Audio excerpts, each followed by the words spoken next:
बड़ी वाली रसोई। सुबह का समय है, परिवार के सभी लोग डाइनिंग टेबल पर बैठकर खाना खा रहे हैं और छोटी बहू शिल्पा सभी को अपने हाथों से गर्मा गर्म खाना परोस रही है। लीजिए पिताजी, आपको गोभी पसंद है ना? तो मैंने आपके लिए खास गोभी बनाई है। हाँ बहू, तू सचमुच हमारा बहुत ध्यान रखती है। जब से तू इस घर में आई है ना, मुझे अपनी पसंद के खाने के लिए कभी बोलना ही नहीं पड़ा। अरे बहू, तुझे तो पता है ना मैं मसाला नहीं खाती हूँ। मुझे तो बिल्कुल सादा खाना ही चाहिए। हाँ दादी माँ, मुझे सब पता है। ये रही आपकी बिना मिर्ची और मसाले की मूंग दाल वाली खिचड़ी। मैंने इसमें थोड़ा सा देसी घी भी मिला दिया है। लाओ भाई, मुझे भी जल्दी से खाना परोस दो। अब फैक्ट्री के लिए बहुत देर हो रही है। आज मैनेजर के साथ मीटिंग है, तो टिफिन रख देना दोपहर का। हाँ, मुझे पता है कि आप खाना वही खाओगे। मैंने आपका टिफिन लगा के पहले ही रख दिया है। उसमें आपकी पसंद की भिंडी और पराठे रखे हैं। भाभी, मेरा जूस कहाँ है? आपने कहा था कि नाश्ते के साथ मुझे ताजे संतरों का जूस दोगी। हाँ, बस मैं किचन से अभी लेकर आई। तुम 2 मिनट रुको। शिल्पा किचन में जाती है और सबसे पहले जूस को ग्लास में निकालती है और फिर एक डिब्बे से एक जड़ी निकालकर उसे घिसकर किचन की स्लैब पर रखती है और फिर डिब्बे से एक जड़ी निकालकर उसे घिसकर किचन की स्लैब पर रखी खीर में मिला देती है और जूस और खीर को ट्रे में रखकर डाइनिंग हॉल में लाकर खीर अपने जेठ आकाश को देते हुए। जेठ जी, स्पेशल खीर बनाई है आपके लिए और इसमें आपकी सेहत की दवाई भी मिलाई हुई है। और गीता, ये लो तुम्हारा ताजा जूस। इसमें थोड़ा सा काला नमक भी डाल दिया है। थैंक यू शिल्पा, तुम सचमुच कितनी अच्छी हो। मेरा कितना ख्याल रखती हो। मुझे तो कई बार अपनी दवाइयों का ध्यान भी नहीं रहता, पर तुम कभी नहीं भूलती। हाँ हाँ, क्यों ख्याल नहीं रखूंगी? इस घर में बड़े भाई का दर्जा पिता समान होता है, तो आपका ध्यान रखना मेरा फर्ज है। बहू, तुम तो कब से इसका इलाज कर रही हो, ये दवाई खिला रही हो, लेकिन इससे कुछ फायदा नहीं हो रहा। माँ जी, मैं तब तक इनकी परवाह करती रहूंगी जब तक ये ठीक नहीं हो जाते। ये आप लोग किस बारे में बात कर रहे हैं? और मैं कहाँ बैठा हूँ? थोड़ी देर पहले तक तो मैं अपने कमरे में था। भैया, हम सभी यहाँ खाना खाने के लिए बैठे। चलिए खीर खा लीजिए। सभी लोग अपना अपना नाश्ता खत्म करते हैं और पर सर से साइन करवाने आए हैं, लेकिन ये हमें पहचानने से ही मना कर रहे हैं और साइन नहीं कर रहे। बेटा आकाश, याद करो, तुम ही तो अपनी इस खिलौने की फैक्ट्री के असली मालिक थे। तुमने ही रात दिन एक करके सब कुछ बड़ा किया था।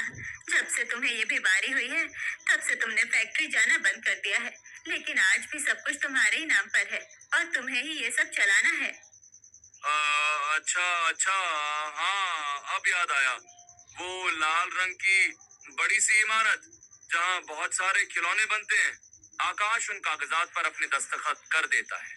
दोनों कर्मचारी कागज समेट कर चले जाते हैं कि तभी शिल्पा वहाँ आती है। उसे देखकर सभ्यता। अरे बहू, तुम कहीं बाहर से आ रही हो? कहाँ गई थी? अरे माँ जी, वो जेठ जी की दवाई खत्म हो गई थी ना, तो मैं बस दवाई लेने के लिए गई थी। देखिए, मैं पूरी 1 महीने की दवाई ले आई हूँ। हाँ बहू, कुछ तो अच्छा हो जिंदगी में। मैं तो बस इस इंतजार में बैठी हूँ कि इस दवाई से मेरे बच्चे को थोड़ा आराम लग जाए। हाँ हाँ, आप चिंता क्यों करती हो माँ जी? वैद्य जी ने कहा है कि आयुर्वेदिक दवाइयाँ हैं, इसलिए दवाइयों का असर होने में समय लगता है, पर आराम जरूर लग जाएगा। शिल्पा किचन में जाती है और जूस में थोड़ी सी दवाई मिलाकर हॉल में लाकर आकाश को दे देती है। धीरे धीरे समय बीत रहा था, लेकिन आकाश की तबीयत में कोई भी सुधार नहीं हो रहा था। एक दिन सभ्यता बैल्कनी के तार पर कपड़े फैला रही थी। तभी बगल वाली बैल्कनी से पड़ोसन शांति सभ्यता से बातें करते हुए। अरे बहन सभ्यता, मैं तो कल से तुम्हारे घर आने की सोच रही थी, पर समय ही नहीं मिला। मुझे तो तुम्हें बहुत ही जरूरी बात बतानी है। हाँ हाँ, बताओ ना शांति बहन। तुम्हारे बड़े बेटे आकाश के लिए एक लड़की नजर में आई है। लड़की का नाम रश्मि है। बहुत सुंदर है, संस्कारी और सुशील, घर के सारे काम जानती है। बस एक बात है, उसने बीटेक इंजीनियरिंग की पढ़ाई की है, पर लोग कहते हैं उसका दिमाग थोड़ा हटके है। हटके? इसका क्या मतलब हुआ बहन?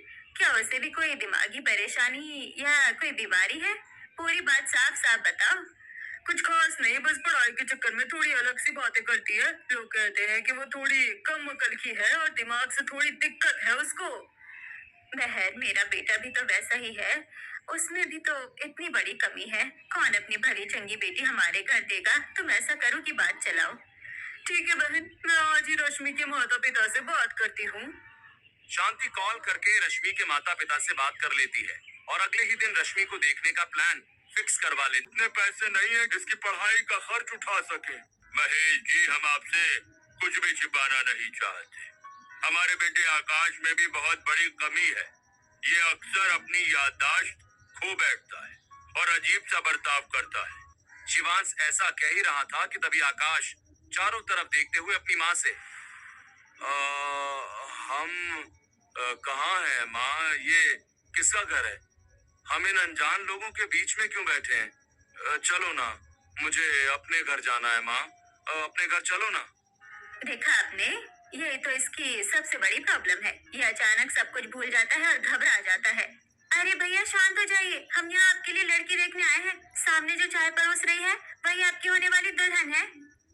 अच्छा अच्छा, हाँ, लड़की देखने आए हैं। हाँ हाँ हाँ, ये तो बहुत सुंदर है। रश्मि चाय की ट्रे रखकर आकाश को ध्यान से देखती है। नाश्ता करने के बाद सभ्यता रश्मि की माँ से, भाई हमें तो रश्मि बहुत पसंद आई। हमारी तरफ से ये रिश्ता पक्का है।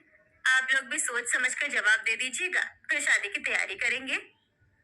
उसके बाद सभी मेहमान चले जाते हैं। मेहमानों के जाने के बाद सुमित्रा अपने पति से, नहीं बिल्कुल नहीं, ऐसे पागल लड़के को मैं अपनी बेटी कभी नहीं दूंगी। मेरी बेटी की जिंदगी बर्बाद हो जाएगी। हाँ सुमित्रा सही कह रही है। भले ही मेरी बेटी थोड़ी अलग है, पर इसका मतलब ये नहीं कि हम ऐसे भुलक्कड़ लड़के से अपनी बेटी की शादी कर दें। मैं कल ही उन लोगों को फोन करके मना कर देता हूँ। नहीं माँ, मेरी शादी वही कर दो। मैं अपनी जिंदगी में जो कुछ करना चाहती थी वो अपनी आर्थिक तंगी की वजह से नहीं कर पाई। कम से कम वो परिवार बहुत अमीर और पैसे वाला है। हो सकता है वहाँ मुझे मेरी रिसर्च के लिए सही माहौल मिल सके। पर रश्मि तो समझ नहीं रही है, वहाँ का माहौल कैसा होगा। लोग तुझे पागल समझते हैं और वो लड़का पहले से मानसिक रूप से बीमार है। लोग मुझे पागल कह दे, पर मैं पागल थोड़ी हूँ। मुझे पता है कि मुझे अपनी जिंदगी में क्या करना है। आप बस इस शादी के लिए हाँ कह दीजिए। महेश एक गहरी सांस लेता है और फोन करके लड़के वालों को हाँ कह देता है। शादी पक्की होने की खबर मिलते ही आकाश के घर में उत्सव का माहौल बन जाता है। सभी लोग हॉल में नाच रहे थे। तभी उनके, वाह क्या जोड़ी मिलाई है भगवान ने। अच्छा है ना, जैसे जेठ जी का दिमाग कम है, वैसे ये नई आने वाली लड़की भी कम दिमाग की है। कुछ दिनों के बाद ढोल नगाड़ों की गूंज और जगमगाती लाइट्स के बीच बारात निकलती है और आकाश और रश्मि की धूमधाम से शादी हो जाती है। छोटी बहू शिल्पा आरती की थाली सजाकर दुल्हन का स्वागत करते हुए, आइए जेठानी जी, आपका इस घर में बहुत बहुत स्वागत है। आज से ये घर आपका ही है। धन्यवाद देवरानी जी। रश्मि अपने दाहिने पैर से चावल के कलश को गिराकर गृह प्रवेश करती है और अपने कमरे में जाकर आराम करती है। अगली सुबह पूरा परिवार हॉल में बैठा हुआ है। रश्मि हाथों में लाल चूड़ा और सिर पर पल्लू लिए बुजुर्गों के पैर छूती है। तभी दादी सास आरती, बहू आज तुम्हारी पहली रसोई है। रीति रिवाज के अनुसार तुम्हें ही पूरा खाना बनाना है। बताओ तुम क्या क्या बना लेती हो? मुझे तो खाना बनाना बिल्कुल नहीं आता। रसोई के बर्तनों का ज्ञान भी नहीं है। अब मैं इन्हें क्या बोलूं? अगर सच बता दिया तो पहले ही सुबह इज्जत चली जाएगी। अब दादी माँ आप बिल्कुल चिंता मत कीजिए। आपको जो खाना पसंद हो आप बस बता दीजिए, मैं सब कुछ बना दूंगी। आज पहली रसोई में दाल तड़का, सीख कबाब और सोया चाप जरूर बनाना। और हाँ, मीठे में रसगुल्ला जरूर होना चाहिए। इसके अलावा वेज बिरयानी भी बना लेना। ठीक है दादी माँ, मैं ये सब नोट कर लेती हूँ। आप जैसा कहेंगी बिल्कुल वैसा ही खाना तैयार मिलेगा। रश्मि अपनी साड़ी के पल्लू के नीचे से एक छोटा सा अत्याधुनिक टैबलेट निकालती है और बड़ी तेजी से दादी द्वारा बताए गए सभी व्यंजनों के नाम उसमें टाइप करने लगती है। बहू एक बात का हमेशा ध्यान रखना, हमारे इस खानदानी घर में किसी मोबाइल की ऑनलाइन रेसिपी नहीं बल्कि हाथों का असली स्वाद चलता है। हाँ बहू, तुम्हारी दादी सास सही कहती है। जो भी बनाना मन से बनाना, जरा से भी गड़बड़ी नहीं होनी चाहिए, क्योंकि इस घर में सभी लोग अच्छे खाने के बेहद शौकीन हैं। हाँ हाँ जरूर माँ जी, आपकी दी हुई हर हिदायत। रश्मि उस स्कैनर को मसाले के डिब्बे के पीछे कोने में इंस्टॉल कर देती है। स्कैनर के जलते ही उसके फोन पर एक नीली लाइट जलती है। रश्मि अपने कान में लगे हेडसेट को छूती है और एआई वॉइस असिस्टेंट को एक्टिवेट करते हुए, एलेक्सा मुझे बताओ कि सोया चाप कैसे बनानी है। शुरुआत कहाँ से करूँ? एआई पूरे किचन को स्कैन करके बताना शुरू करता है। सोया चाप की सब्जी बनाने के लिए सबसे पहले फ्रिज के निचले रैक में रखे हुए सोया चाप के पैकेट को बाहर निकाल ली। रश्मि तुरंत फ्रिज खोलती है और ठीक उसी रैक से सोया चाप का पैकेट निकाल लेती है। अब इसे साफ चाकू से छोटे छोटे गोल टुकड़ों में काट ले और एक बर्तन में रख ले। एलेक्सा, मुझे ये बताओ कि मसालों के डिब्बे कहाँ रखे हैं? मुझे नहीं पता कि धनिया कौन सा है और मिर्च कौन सा। अपने दाहिने तरफ मुड़े, वहाँ दूसरी शेल्फ पर लाल रंग का मिर्च का डिब्बा है। उसके ठीक बगल में धनिया का डिब्बा है और हल्दी का डिब्बा बाईं ओर रखा है। ऊपर देखे, गरम मसाले का काला डिब्बा वहाँ मौजूद है। रश्मि सारे डिब्बों को निकालकर एआई से, एलेक्सा, अब क्या करना है? अब इन सभी मसालों को 2 चम्मच ताजे दही से मिलाकर एक गाढ़ा पेस्ट बनाएं और कढ़ाई में धीमी आंच पर भूनें। रश्मि एआई के निर्देशों का हूबहू पालन करती है। वो कढ़ाई चढ़ाती है, मसालों को भूनती है और ढक्कन बंद करते हुए, एलेक्सा, इसे कितनी देर तक पकाना है? कढ़ाई में जलने की महक तो नहीं आएगी? कम से कम 15 मिनट धीमी आंच पर पकने दे। तब तक आप बाकी के पकवानों और आटे की तैयारी करते हुए, सचमुच बहू, बड़ी बहू ने तो बहुत ही लाजवाब खाना बनाया है। मसालों का ऐसा स्वाद मैंने सालों बाद चखा है, बिल्कुल हमारी पुरानी खानदानी रसोइयों जैसे। छोटी भाभी, आज तक आप ही सबसे अच्छा खाना बनाती थी, लेकिन आज तो बड़ी भाभी ने आपसे भी कहीं ज्यादा अच्छा खाना बनाया है। कमाल कर दिया भाभी, बहुत टेस्टी खाना बनाया है। हाँ भाई, मसालों का संतुलन तो बिल्कुल सही है। न ज्यादा तीखा न ज्यादा फीका, हर एक चीज एकदम सही मात्रा में बनी है। अरे आकाश बेटा, तुझे अपनी दुल्हन के हाथ का खाना कैसा लगा? कुछ तो बताओ। हाँ माँ, खाना तो बहुत अच्छा बना है, पर ये बताओ कि क्या ये हमारे घर की पुरानी काम वाली शीला ने बनाया है ना? अरे बेटा, ये शीला ने नहीं, तेरी बीवी रश्मि ने बनाया है। उसकी पहली रसोई का खाना है ये। बीवी? मेरी बीवी? मेरी शादी कब हुई माँ? मुझे तो कुछ याद ही नहीं आ रहा। तेरी शादी अभी कल ही तो हुई है भाई। ये देख कि तेरी पत्नी रश्मि भाभी है। अब तेरी शादी हो गई है, अब ऐसे काम नहीं चलेगा। तुझे चीजों को याद रखना पड़ेगा। अच्छा अच्छा, हाँ हाँ हाँ हाँ, याद आ गया। मेरी सुंदर बीवी रश्मि। आखिर इतने हंसमुख और अमीर इंसान को भूलने की समस्या हुई कैसे? ये कोई सामान्य बीमारी नहीं लगती। मुझे इस बात का गहराई से पता लगाना पड़ेगा। धीरे धीरे रश्मि को आए हुए 3 से 4 दिन बीत जाते हैं। एक दिन शाम को सबिता छत पर उदास खड़ी थी। तभी रश्मि चाय के 2 कप लेकर धीरे से उसके पास जाती है। माँ जी, लीजिए, चाय पी लीजिए और मुझे अपनी उदासी का कारण बताइए। मैं कब से देख रही हूँ, आप बहुत उदास लग रही हैं। धन्यवाद बहू, बस अपने बड़े बेटे की किस्मत पर रोना आता है और कुछ नहीं। माँ जी, इनको क्या प्रॉब्लम है ऐसी? मुझे सच सच बताइए ना, ये सब कब से और कैसे शुरू हुआ? सबिता एक ठंडी सांस लेती है और उसकी आंखों के सामने अतीत की परतें खुलने लगती हैं। आकाश हमेशा से बहुत होनहार था। उसी ने हमारी खिलौने की फैक्ट्री को खड़ा किया। माँ, पिताजी देखिए, आज ये खिलौने की फैक्ट्री हमारी है। आप देखना, मैं इसे कितनी जल्दी बुलंदियों पर पहुंचा दूंगा। आकाश के माता पिता और छोटा भाई ये देखकर बहुत खुश हो जाते हैं। सभी जी जान से काम में लग जाते हैं।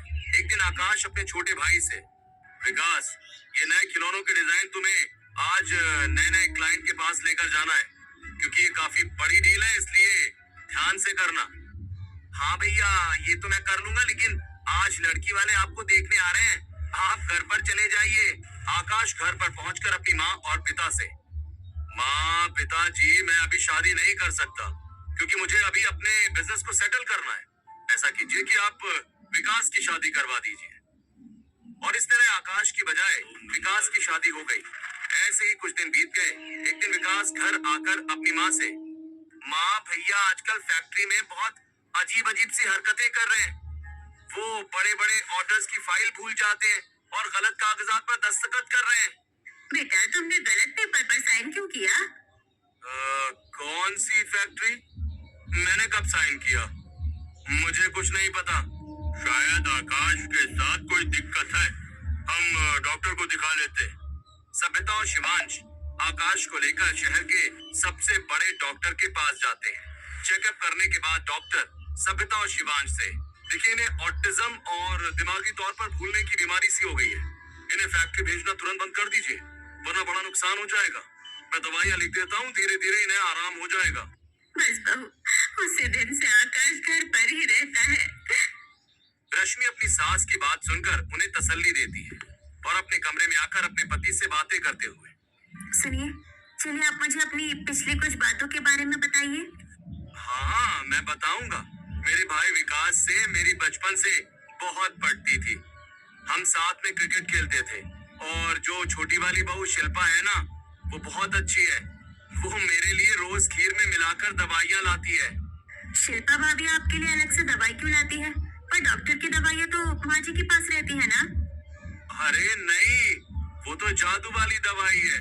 उसे खाते ही मुझे बहुत मीठी नींद आती है और मैं हवा में उड़ने लगता हूँ। रश्मि चौंक जाती है।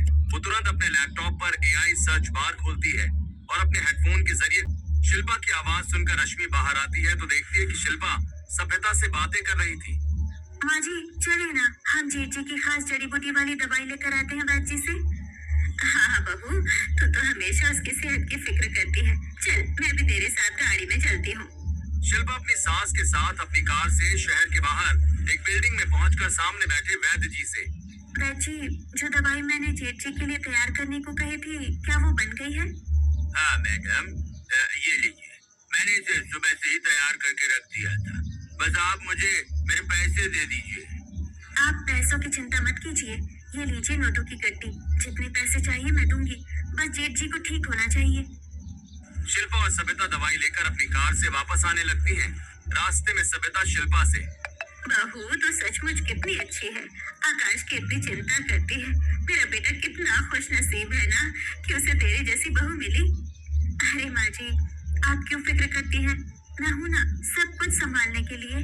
तभी शिल्पा के फोन पर उसके पति विकास का फोन आता है। हे शिल्पा, सीधे शॉपिंग मॉल आ जाओ। बड़ी भाभी रश्मि को शॉपिंग करना चाहती है और भैया भी साथ हैं। हम सब वहीं मिल रहे हैं। शिल्पा और सबिता शहर के सबसे बड़े मॉल में पहुंचती हैं। शॉपिंग मॉल में काफी भीड़ है। अलग अलग दुकानों में तरह तरह के ब्रांडेड कपड़े और घरेलू सामान के स्टोर सजे हुए हैं। पूरा परिवार मॉल की गलियों में टहल रहा है।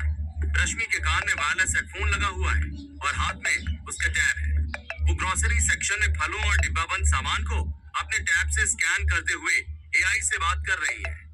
एआई, बताओ कि ऑटिज्म और दिमागी कमजोरी में मरीज को क्या क्या देना सही रहता है?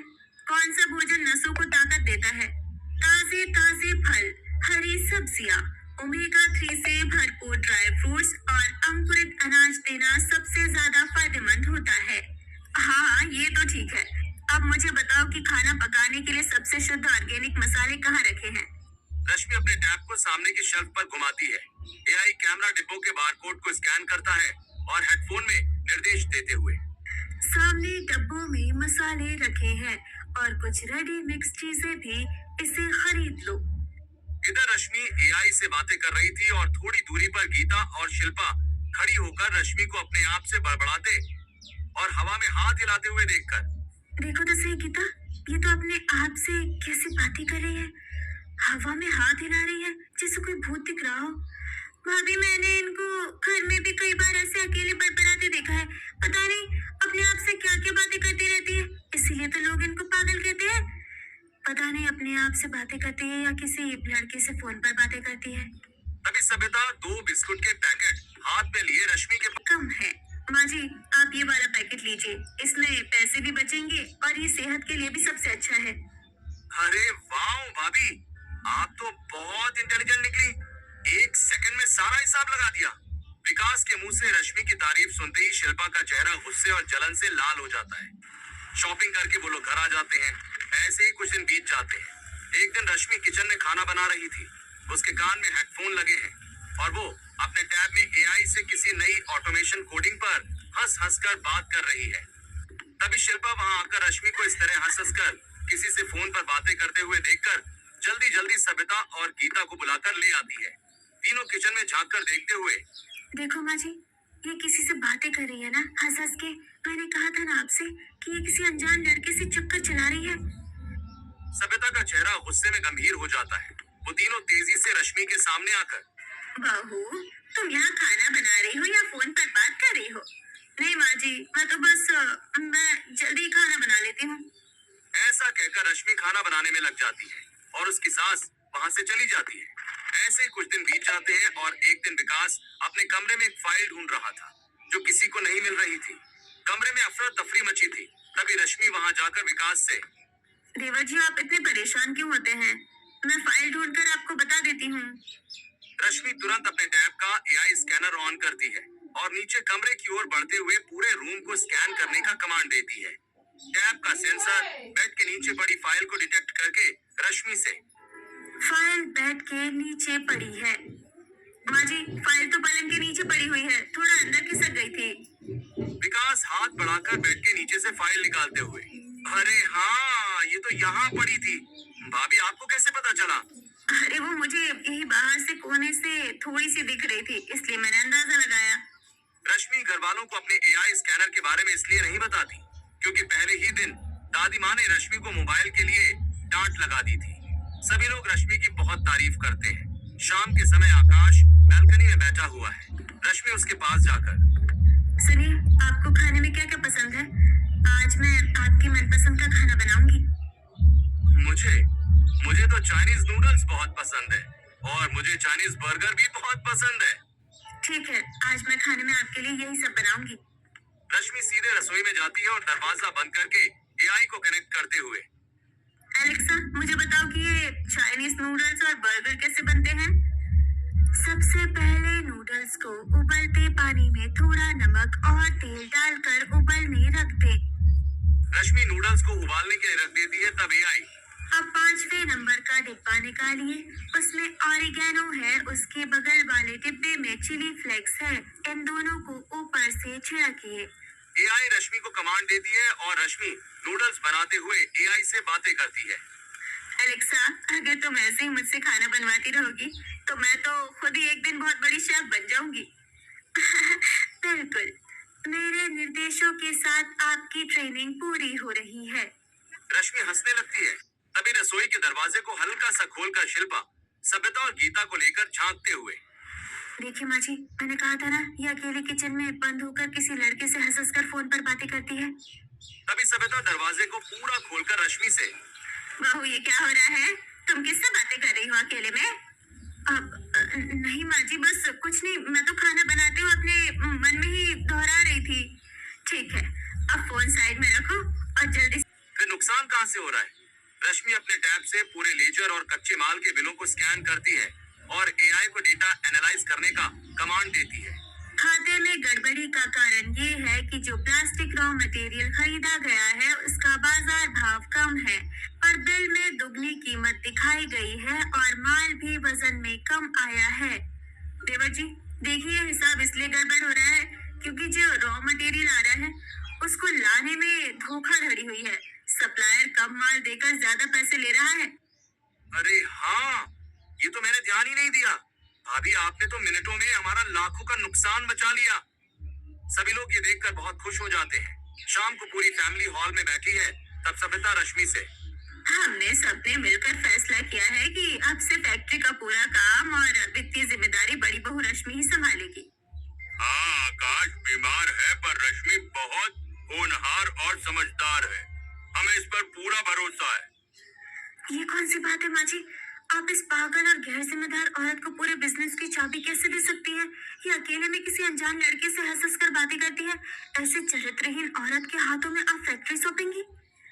देवरानी जी अपनी जुबान संभाल कर बात कीजिए। मुझ पर बिना किसी वजह के इतना बड़ा घिनौना इल्जाम मत लगाइए। बहू रश्मि मैंने भी तुम्हें अकेले में बातें करते देखा है। क्या तुम्हारे पास अपनी बेगुनाही का कोई सबूत है? हाँ माँ जी आप सब मेरे साथ रसोई में आइए, मैं आपको आज पूरा सच दिखाती हूँ। पूरा परिवार रसोई में इकट्ठा होता है। रश्मि मसालों के डिब्बे के पीछे छिपे हुए छोटे से एआई स्कैनर को बाहर निकालते हुए, देखिए माँ जी मैंने यहाँ एआई स्कैनर और असिस्टेंट इंस्टॉल कर रखा है। लोग मुझे पागल इसलिए कहते हैं क्योंकि मैं टेक्नोलॉजी और एआई की पढ़ाई कर चुकी हूँ और हर चीज को ऑटोमेटिक कर सकती हूँ। मुझे खाना बनाना नहीं आता था इसलिए मैं इस एआई से पूछ पूछ कर खाना बनाती थी और इसी से बात करती थी, किसी लड़के से नहीं। तुम झूठ बोल रही हो, ये सब मनगढ़ंत कहानी है। हमें इस डिब्बे पर भरोसा नहीं है। ठीक है मैं अभी सबके सामने साबित करके दिखाती हूँ। रश्मि अपने कान से हेडफोन निकालकर स्पीकर पर डाल देती है और कढ़ाई चढ़ाती है। एलेक्सा मुझे सूजी का हलवा बनाना है, बताओ क्या करूँ? हमेशा की तरह आज भी मैं तुम्हारी मदद के लिए तैयार हूँ। सेकंड नंबर की रैंक पर 5वें नंबर का सूजी का डिब्बा निकालो और धीमी आंच पर भून लो। रश्मि एआई की बातों को फॉलो करती है। अब कढ़ाई खोलकर चम्मच चलाओ वरना हलवा जल जाएगा। एलेक्सा, अब बताओ इस हलवे का स्वाद बढ़ाने के लिए मैं क्या मिलाऊं? केसर मिलाओ। तीसरे डिब्बे में केसर रखा है। देखा आप लोगों ने, एआई हर चीज बताता है और गलत करने पर रोक भी देता है। देखिए, मैं आपको एक गलत डब्बा उठाकर बताती हूँ। रश्मि जानबूझकर एक गलत डिब्बा उठाती है, तब एआई। रुक जाओ, इस डिब्बे को मत छुओ। इसमें खतरनाक स्लो पॉइजन रखा है। ये इंसानी दिमाग की नसों को हमेशा के लिए अपाहिज बना देता है। ये सुनते ही पूरे परिवार के होश उड़ जाते हैं। Slow poison? क्या बकवास है ये? नहीं ससुर जी, ये बकवास नहीं करता। यदि ये कह रहा है तो जरूर से ये स्लो पॉइजन है। मैं डिब्बे को खोल कर देखती हूँ। रश्मि डिब्बे को खोलकर देखती है तो सभी लोग उस डिब्बे में रखी दवा को देखकर हैरान रह जाते हैं, क्योंकि ये वही दवा है जिसे शिल्पा आकाश के लिए लेकर आती है। उसे देखकर सभ्यता गुस्सा होते हुए। शिल्पा, सच सच बताओ कि ये दवा किस काम आती है और तुम इसे हमेशा विकास को क्यों पिलाती हो? क्योंकि मैंने भी ये बात नोटिस की है कि जब जब तुम इस दवा को विकास को पिलाती हो तो उसकी तबीयत ज्यादा खराब हो जाती है। शिल्पा सच सच बता, वरना मैं अभी पुलिस को फोन करता हूँ। मुझे माफ कर दीजिए, मैं सब बताती हूँ। मुझे लगता है कि अब हमें खिलौने की फैक्ट्री का बंटवारा दोनों भाइयों में बराबर बराबर कर देना चाहिए। अरे नहीं पिताजी, इस फैक्ट्री को बड़े भैया ने खड़ा किया है, इसलिए इसके मालिक फिर भैया हैं। मैं तो बस भैया का असिस्टेंट बनकर काम करता रहूंगा और मैं भी हमेशा अपने भाई का ख्याल रखूंगा। कभी इसे किसी चीज की कमी नहीं होने दूंगा। परिवार के सभी लोग दोनों भाइयों के इस प्यार और अपनेपन से बहुत खुश हो जाते हैं, लेकिन वही शिल्पा मन ही मन। नहीं, मैं ऐसा नहीं होने दूंगी। सब कुछ मैं जेठ जी के नाम पर नहीं होने दूंगी। अगले दिन शिल्पा शहर के बाहर एक वैद्य के पास जाकर, आप मुझे कोई ऐसी दवाई दीजिए जो स्लो पॉइजन हो और धीरे धीरे करके जेठ जी को ऑटिज्म का शिकार कर दे। आपका काम हो जाएगा, बस पैसे तैयार रखिएगा। निकल जाओ इस घर से हमेशा के लिए। तुम जैसी लालची और जहरीली औरत की मेरी जिंदगी में कोई जगह नहीं है। हाँ शिल्पा, इससे पहले कि हमारा गुस्सा बेकाबू हो जाए तो इस घर से दफा हो जा। तलाक के कागज तेरे घर पहुंच जाएंगे। शिल्पा बिलख बिलख कर रोती हुई अपने सामान के साथ घर से बाहर निकाल दी जाती है। माँ जी, आप उदास मत होइए। अब इस स्लो पॉइजन का असर धीरे धीरे खत्म हो जाएगा। मैं एआई न्यूट्रिशन और सही डॉक्टरों की मदद से अपने पति को बिल्कुल ठीक कर लूंगी। रश्मि के सही खान पान, एआई की मदद से तैयार थेरेपी और सही इलाज से आकाश पूरी तरह स्वस्थ हो जाता है। उसकी याददाश्त वापस आ जाती है। आकाश और रश्मि दोनों एक साथ खिलौने की फैक्ट्री में बैठकर मुस्कुराते हुए बिजनेस की नई ऊंचाइयों को संभालते हैं।